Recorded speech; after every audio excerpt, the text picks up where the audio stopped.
Hello, everyone. My name is Ramachandran. I'm the practice leader for engineering and manufacturing at HFS Research. Today, we are privileged to have with us Gopalratnam, Executive Vice President and Global CIO at Philips. Gopal has transformed Philips into a strong solutions leader in health tech domain, owning and implementing IT transformation initiatives and leveraging technologies to better serve his customers. Thank you for taking your valuable time, Gopal. Very happy to have you with us today. Thanks, Ram. Thanks for inviting me. So we live in a world where software is increasingly controlling the functionality of products, what we call software-defined products. Even artificial intelligence, very advanced AI tools are getting embedded on the edge in devices for what we call physical AI. So to start with, Gopal, software is increasingly becoming the differentiating factor in products. If you look at the automotive industry, software-defined vehicles are very popular as an example. So, how mature do you see this trend happening in the medical devices? What are the popular applications of software defined healthcare, if I may call it? So, we can start with that with your thoughts. I think it's a very good question. See, the transition towards software defined products in medical devices is very mature, and it's also a rapidly evolving trend. Much like what you said in the automotive industry, where vehicle capabilities are increasingly defined by over the air updates, real time updates, and algorithms rather than just mechanical components.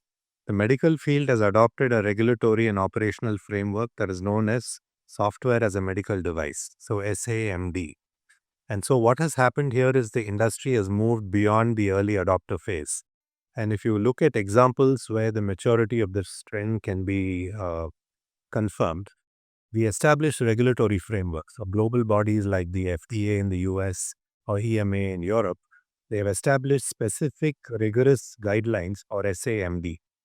So, this allows manufacturers to iterate on software without needing to seek entirely new approvals for the underlying hardware every time you have an update. And so, they've decoupled hardware and software, and you see that everywhere diagnostic imaging like MRI or CT scanners that now receive software updates without actually changing the physical asset significantly. And obviously, the data centric value, so the core value propositions for many devices, has shifted from the sensor to the actionable insight that is generated by the software. And so, you asked about applications in software defined healthcare, AI powered diagnostic imaging, X rays, MRI, CTs, Internet of Medical Things, and remote monitoring. Like your continuous glucose monitors, your smart pacemakers, and wearable patches. You also see applications in digital therapeutics, essentially delivered through smartphone for things like chronic pain management and so on. And then robotic surgery platforms. Of course, surgeons control robotic arms via software-defined consoles that also provide scaling, etc., etc. So where you see this is very pervasive. The medical device industry has progressed to a point where software is no longer just a support system, it is the core driver of innovation, of clinical efficacy, as well as commercial differentiation. That's very insightful, Gopal. You mentioned a lot of interesting points, so we'll try to go into each one of them. So, to continue this discussion, you spoke about the maturity. So, the next level of maturity in software defined healthcare could be maybe physical AI, for example, right? So, where AI is embedded and autonomous decisions are taken. So, how do you see physical AI being adopted in this trend that you explained now? What are the challenges the industry is facing in adopting physical AI in the healthcare domain? Yeah. So this transition to physical AI is absolutely underway within healthcare. So we are moving essentially past traditional remote controlled or teleoperated devices towards systems that can perceive, reason, or even act in real time without needing a constant connection to a cloud server. Now, this whole move towards the edge, etc., is no longer theoretical. Convergence of high performance localized computing as well as advanced robotics is visible across several domains. And I'll just talk a little bit about a couple of those domains. If you look at surgical robotics, earlier the whole concept was had this master slave operation where the robot essentially mimics the surgeon's hand movements. Now that has moved away from that to what we call intelligent co-piloting. And there, what actually happens is the robot actually is able to do autonomous activities, like, for example, remote suturing on soft tissues. And it does that at a higher consistency than human beings. And therefore, this is something that is becoming more and more prevalent. On the diagnostic imaging side, a big part of the productivity and the efficiency that is gained in these operations is having the ability for the system to actually position the patient in a more optimal way. And today, a lot of time is actually lost in trying to adjust the patient so that they actually fit the bed or they fit the imaging platform. However, the system is now able to do it first time right. What does this therefore do?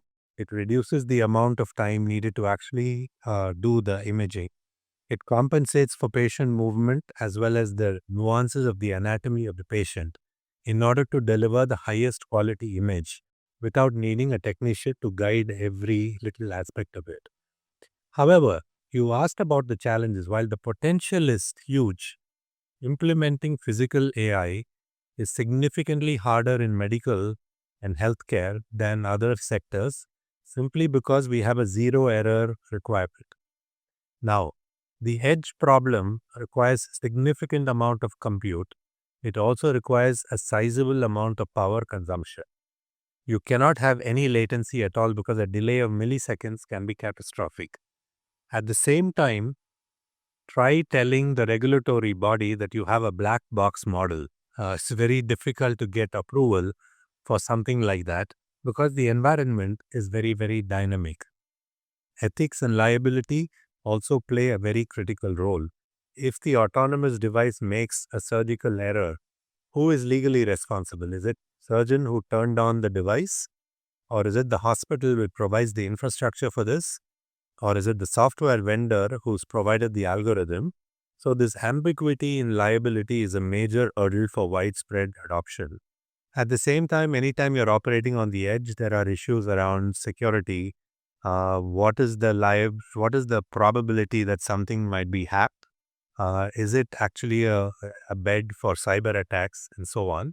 And then finally, the shift towards AI is essentially the shift from medical device acting as a passive tool to actually acting as an intelligent, active partner, both in the operating room as well as the diagnostic clinic. So it comes with a set of challenges that need to be managed very carefully. It's very encouraging to hear these updates from you, Gopal. You spoke about challenges. So one more challenge that comes to my mind is the synchronization in the life cycle of development of hardware and software. So we are talking about physical, digital coming together. Yeah. Hardware typically takes years to develop following a waterfall model, while software is agile with sprints consisting of a couple of weeks. So how, as a CEO, how do you address this challenge? How do you see this? How can this be addressed? Yeah, it essentially comes down to synchronizing the waterfall framework, which typically takes months or years, with an agile software lifecycle, which actually moves in days or weeks. That is the central challenge of modern, product engineering. Now, if you look at what companies like Tesla have done in automotive, and now leading medical device manufacturers have now shifted from integrating everything at the end towards a continuous integration throughout the life cycle. And what does that essentially mean? You have to decouple hardware and software. You have to have modular architecture where you actually design the physical device that isn't fully utilized at the launch of a particular product. You put in an abstraction layer through which you actually develop a robust software abstraction capability that's between the hardware and the feature code. So the other thing that companies have also started doing is to shift left using the concept of digital twins. I know with your background in supply chain and all that, you probably have seen that extensively. This whole notion of creating a virtual prototyping and model-based design is something that medical industry is also leveraging to a large extent. And then, of course, you also need to look at the organizational structure and develop hybrid structures. So instead of having a hardware team and a software team, you now start reorganizing into what we call feature teams. It may, for example, a team may own image processing that includes both the hardware elements for sensor hardware as well as the software engineers for development of the algorithm and as well as enhancement of the algorithm.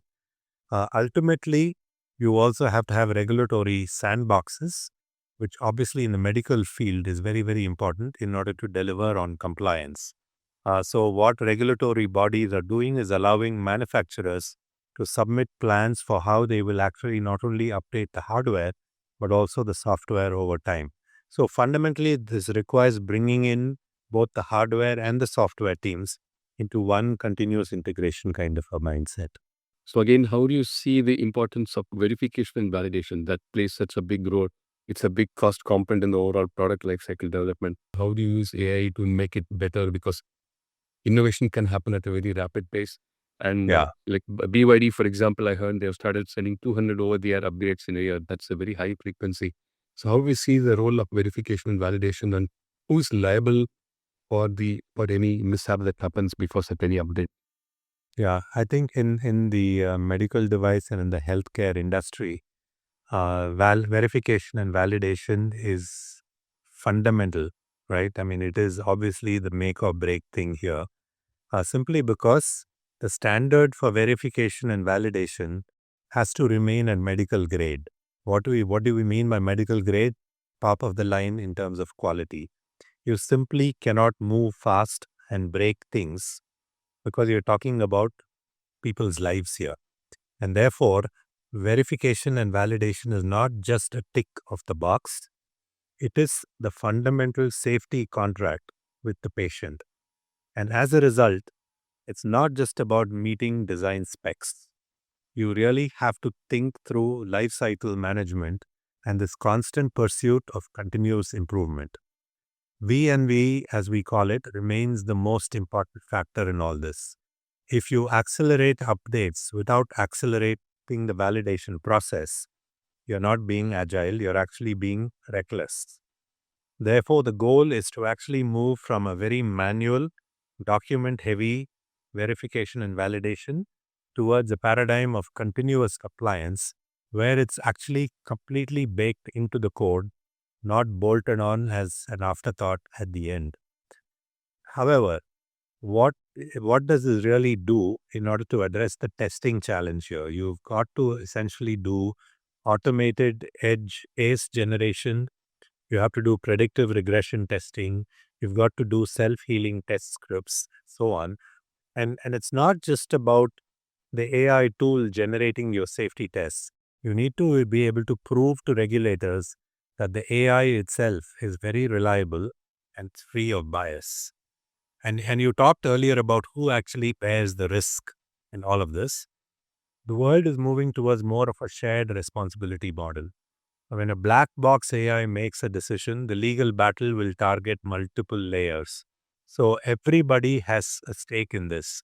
The equipment manufacturer, the hospital, the health system, the doctor, the clinicians, all of them are essentially on the hook. And that's a very rigorous process that you explained. That's very interesting. So all these technologies have the potential to bring down the cost. But again, going back to a point that you mentioned at the beginning, regulations are struggling to catch up with the pace of innovation. So we see this velocity gap between the rate at which innovation happens versus the rate at which regulations are catching up. So how do you address this issue as a CMO? How big a problem is it? How do you address that? Yeah, so this the fundamental thing between the rapid evolution of the physical AI that we talked about, which is your robotics, your autonomous surgical tools, your smart diagnostics, and so on, and basically the deliberate risk-averse nature of healthcare regulation, there is a fundamental disconnect between the two, and that in the industry is what we call a pacing problem. It's a velocity issue. So regulations are not inherently designed to stop or curtail innovation. They're actually designed to make sure that nothing catastrophic happens, particularly in a life critical kind of a system. However, in the modern world, in the age of AI, your traditional regulatory models can become obsolete if the regulations don't necessarily keep pace with the life cycle based, regulatory model that the industry is demanding. In the short term, the regulatory burden can be a huge barrier for smaller startups that essentially lack the resources for lengthy approval process. So regulatory bodies are cognizant of this, and they're moving towards more of a dynamic way of managing this kind of a regulation. However, the mismatch in velocity to reconcile the speed of software development with the slow, steady rhythm of regulation, the industry is adopting several structural approach.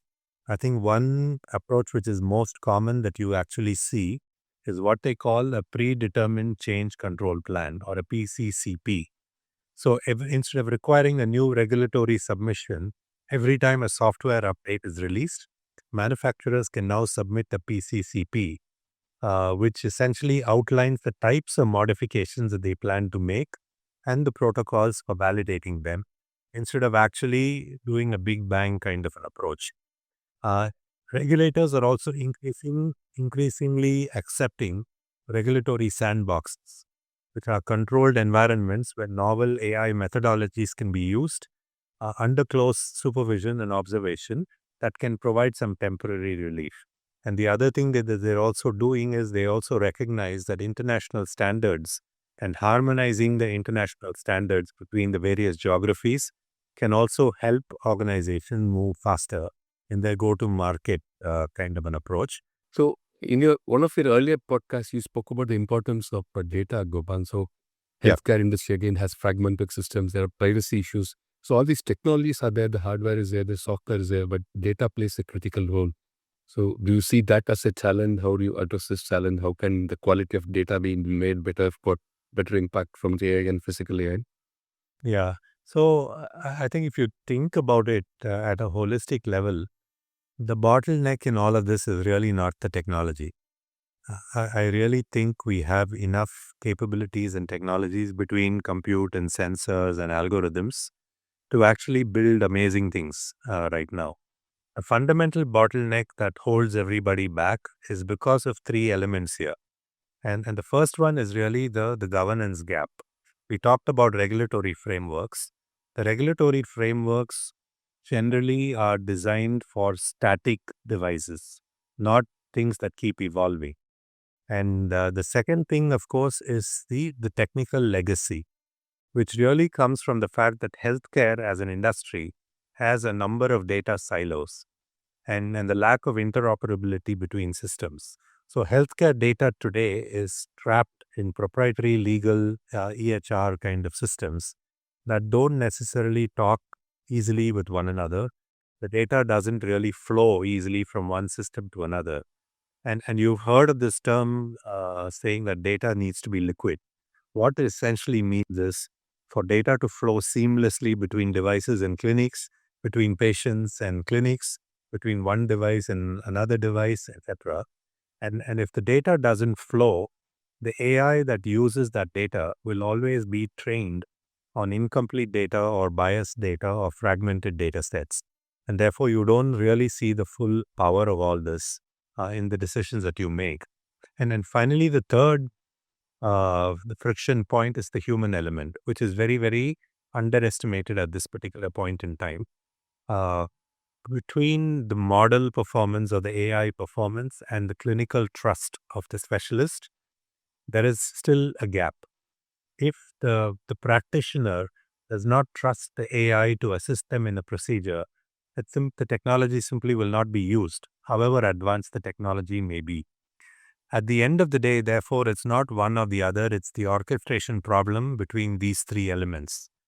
And unfortunately or fortunately, if you think about where healthcare is headed in 2030, it's really to become AI driven by 2030. And what the industry is moving towards, what they call a paradigm that is proactive, that is personalized, and that is also ambient. And let me explain what those three things are. If you look at proactive, it's really about moving away from taking care of sick people to taking care of things proactively. Today, we wait for symptoms to manifest before we intervene. By 2030, that will shift more towards predictive health trajectories and actually preventive healthcare. The second part of it is hyper personalization. In almost every field, there is specialization and there is focus of the individual. You will see this more and more and more in healthcare, where AI will actually help analyze a patient's profile at the micro level, and you will see healthcare pathways for specific individuals rather than the trial and error, the trial and testing error that normally clinical trials do today. And then the third part of it is really ambient intelligence. What do we mean by ambient intelligence? Which is the administrative burden, the documentation, the typing of the notes, the scheduling. A lot of that will be handled by AI agents. That's what is going to make AI driven healthcare successful in 2030. Great conversation, Gopal. You've given us a lot of food for thought on so many topics that we can go back and look upon. So to wind up this conversation, to summarize it, you just touched upon how healthcare will be in 2030. What could be the North Star? Will healthcare become affordable with all these technologies? Where do you see healthcare with physical AI, and where do you see this headed by 2030? See, I think, healthcare is undergoing a serious transition right now. It's moving away from being hardware centric. It's becoming more software defined. And finally, it's going to move towards physical AI enablement. Therefore, what are we doing? We are not just building, better hardware to solve a particular healthcare problem. We are fundamentally changing the way medical systems and healthcare systems are moving away from being a safety net, which is a very reactive thing, to something which is more proactive. And you can call it becoming a guardian of, uh, good health or anything like that. So this whole move towards this proactive, personalized ambient environment, leveraging AI, is completely going to change the face of healthcare in 2030. Not only will it deliver healthcare at lower cost, it will be more holistic, it will be more reliable. At the same time, it frees up time for the healthcare specialist to actually do what they do best, which is deliver healthcare for patients. So it's really uh, an opportunity for the technology, in this case, the AI enabled technology, to be a true partner for the human being who's actually delivering healthcare. So I feel very, very optimistic about the future of healthcare and the role that the technology plays in order to deliver superior healthcare to all of us. Wonderful conversation, Gopal. It's very encouraging to hear from an expert like you as technology enthusiasts on where healthcare is headed in using all these technologies. So thank you once again for taking your valuable time and sharing these amazing insights with us. I'm sure many of us will find it very useful. We look forward to staying in touch with you. Thanks again for taking your time. We appreciate your time so much. Thank you, Ram. Appreciate it.